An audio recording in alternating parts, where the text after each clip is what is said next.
হয়তো পাগল বলবে, নাইলে বলবে লুবি, টাকার লোভে চলে আসছে। অধিকাংশ মানুষ আমাকে দেখলে বলে আমি নাকি কবর থেকে উঠে আসছি। বিদায় আমার কাছে লম্বা কথা বলার সুযোগ নাই, কিন্তু অঙ্গীকার দিয়া ফেলছি।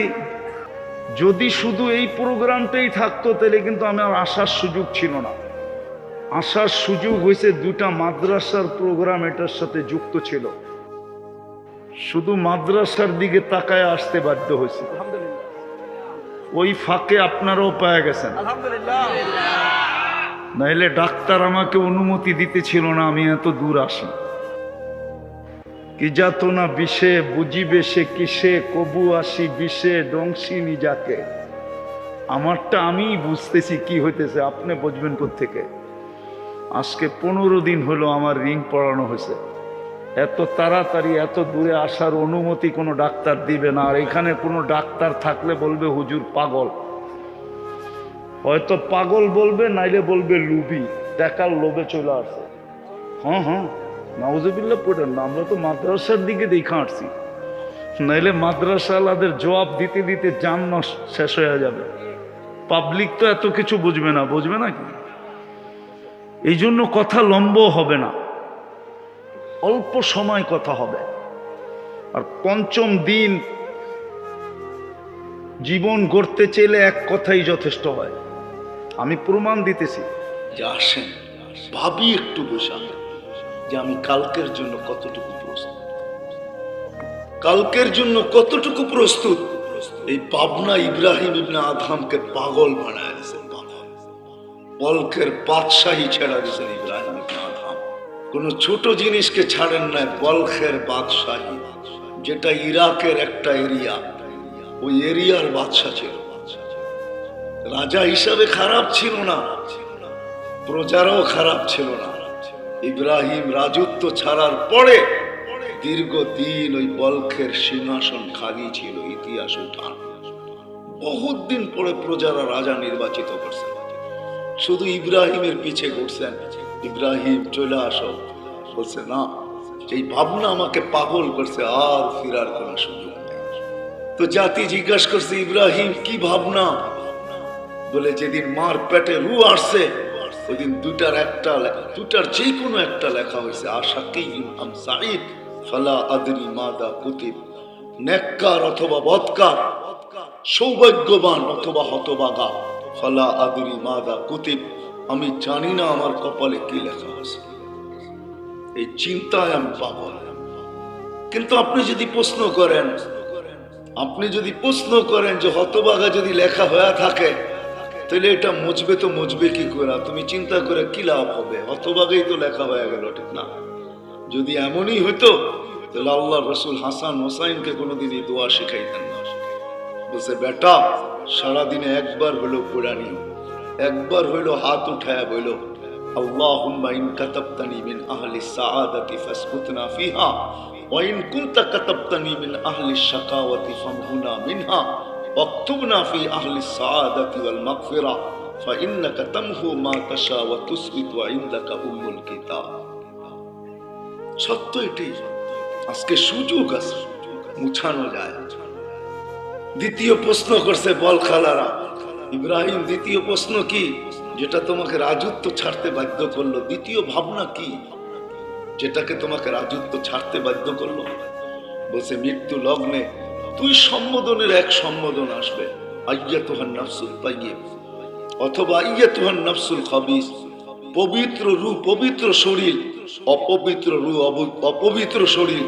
ফালা আদরি মাযা ইউখাতিব, আমি জানি না আমাকে কি সম্বোধন করা। বলছে তৃতীয় ভাবনা, বলে কবরে যাওয়ার পরে কেউ প্রশ্ন উত্তর দিতে পারবে, কেউ পারবে না। ফালা আদরি আ উচিত আমলাম উচিত, আমি জানি না আমি জবাব দিতে পারবো কি পারবো না। বলছে চতুর্থ ভাবনা, বলে কিয়ামতের দিন দল দুইটাই হবে, তৃতীয় কোনো দল নাই। আম্মা ওয়া আম্মা মান উতিয়া কিতাবাহু বিয়ামিনি ওয়া আম্মা মান উতিয়া কিতাবাহু বিশিমালি।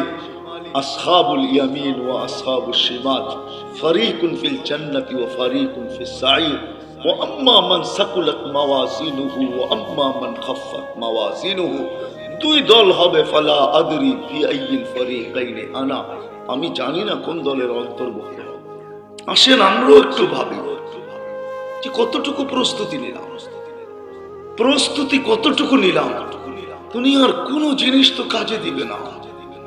সত্য তো এটাই যে কাফনের পকেট নাই, এটাই সত্য। কবির কথাই সত্য। इस दुनिया में कितने लाखों माली थे, सिकंदर जब दुनिया से गया तो दोनों हाथ खाली थे। আজকে আমরা সবাই কিন্তু এই জগতের মালিক। জগৎটা, দুনিয়াটা আমাদের হাতে, এখানে আধিপত্য আমাদের। কিন্তু সেকান্দর যখন গেছে তো দুই হাত খালি ছিল। এই জন্য আসেন, প্রস্তুতি নিয়ে গেলে কিছু পাবো। আর যদি প্রস্তুতি না নিতে পারলাম, কোরআন যেটা ধ্বনি দেয়, মা কদ্দামাত লিগাদ, কালকের জন্য কতটুকু প্রস্তুত। আমি সময়ের কারণে লম্বা হাদিস টানতে চাইতেছি না, নাইলে শুধু শেষটা বললাম যে আল্লাহ সালাম দিবে। সৃষ্টি তো দিবেই দিবে। কে দিবে? সৃষ্টি তো দিবেই দিবে। কে দিবে? আল্লাহ সালাম দিবে আল্লাহ। আমি শুনতেছিলাম হাফেজা হাফেজদের পুরস্কার দেওয়া হতেছিল। জানেন কি পুরস্কার? আপনি আর কয় টাকা দামের একটা পুরস্কার হাতে উঠে ওকে পুরস্কৃত করছেন। ওকে তো আল্লাহ পুরস্কৃত আগের থেকে করে রাখছেন। ইন্না ফিল জান্নাতি লানাহরা, জান্নাতে একটা লেক আছে, লেক। ইউকালু লাহু রাইয়ান, ওই লেকের নাম হলো রাইয়ান। আলাইহি মাদিনাতুম মিন মারজান, এটার পারে আল্লাহ ওদের জন্য শহর তৈরি করে রাখছেন মিন মারজান, পাথরের দ্বারা।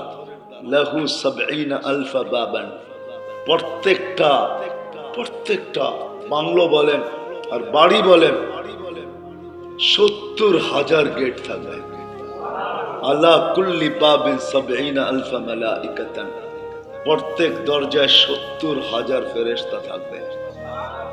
যখন অতিক্রম করবে, সর্বশেষ গেট যখন অতিক্রম করবে, এই হাফেজ আর হাফেজাদেরকে ৪৯০ কোটি ফেরেশতা গার্ড অব অনার দিবে।